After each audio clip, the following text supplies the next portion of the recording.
Mit diesen ersten Eindrücken heiße ich euch herzlich willkommen in der Nähe der Ortschaft Heinsberg. Und ihr habt schon gesehen, da hinten befinden sich die Überreste des sogenannten Würzburg-Riese-Radars. Und wir schauen mal, was es hier noch zu sehen gibt.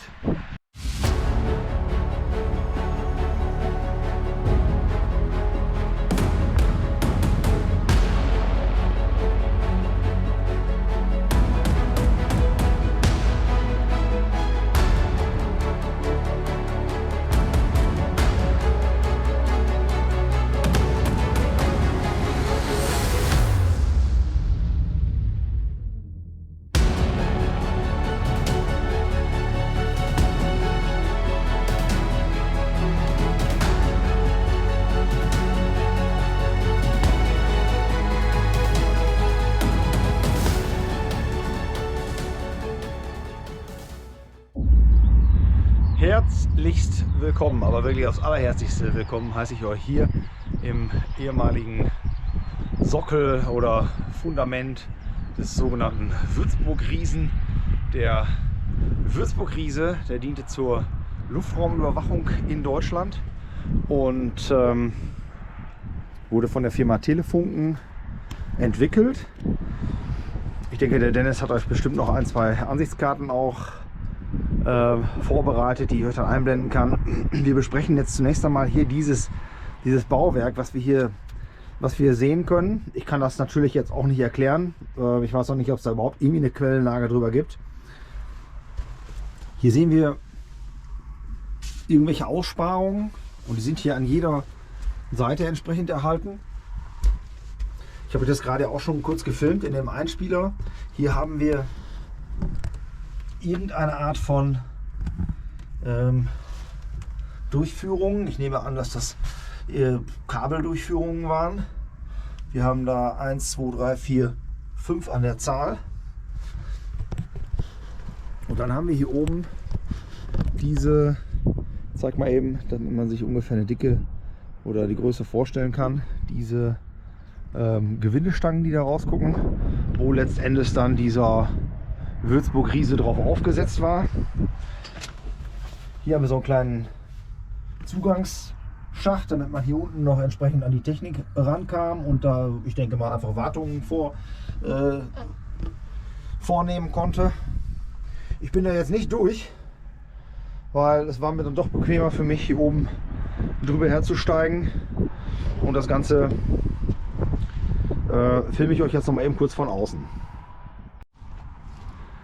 Ja, mit dem Würzburg-Riesen, wenn ich dem englischen Luftfahrtexperten Glauben schenken darf und ich das richtig verstanden habe, das Video dazu gebe ich euch in die Videobeschreibung rein, den Link dazu. Dann hatte dieser Würzburg-Riese letzten Endes die Möglichkeit, bis auf 80 Kilometer herannahende Feindflugzeuge oder auch Bomberverbände zu lokalisieren. Hat das Ganze dann, oder die Standorte dann entsprechend an die Nachtjagdverbände durchgegeben und diese Jäger dann zu den teilweise, also der konnte auch wohl einzelne Bomber erkennen und anpeilen und konnte die Nachtflug- oder die Nachtjagdverbände dann zu den einzelnen Bombern hingeleiten. Hochinteressante Sache. Hier oben drauf, ihr habt das wahrscheinlich vorhin auch schon gesehen, ich habe euch das eingeblendet oder am Anfang habt ihr das gesehen, da stand letzten Endes dieser riesengroße Radarschirm. Wir hatten da einen Durchmesser von 7,5 Metern und die Vorgänger Würzburg A, B, C und D, die hatten irgendwie, ich glaube, 3 Meter Durchmesser. Die waren auch mobil und dieses Ding war eben aufgrund seiner Größe nicht mobil. Das heißt, das wurde dann entweder hier auf solchen Sockeln betrieben oder auf Eisenbahnwaggons. Wobei, dadurch waren die natürlich wiederum mobil. Allerdings, ja, ihr wisst aber, die Eisenbahn ist natürlich jetzt nicht ganz so flexibel, als wenn ich das Ganze auf einen LKW stellen würde. Ja,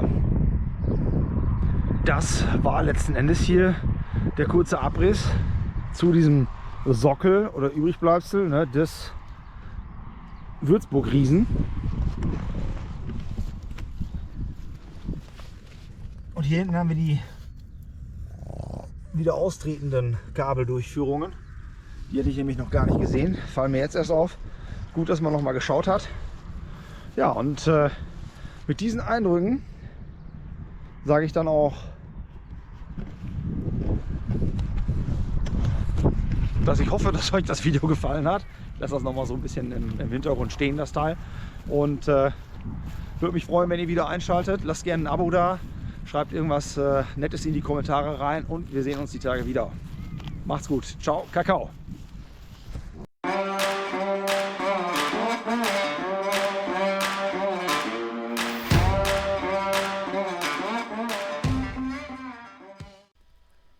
Ja, im Nachgang versuche ich euch noch mal eben kurz zu erklären anhand einer Bildüberlagerung. Wir haben hier ein aktuelles Bild von Google Maps zur Grundlage und oben drüber haben wir ein Luftbild gelegt. Das war jetzt ziemlich schwer, das zu überlagern, weil sich die Bodenstrukturen dort sehr stark verändert haben im Gegensatz zu dem, wie es früher mal war.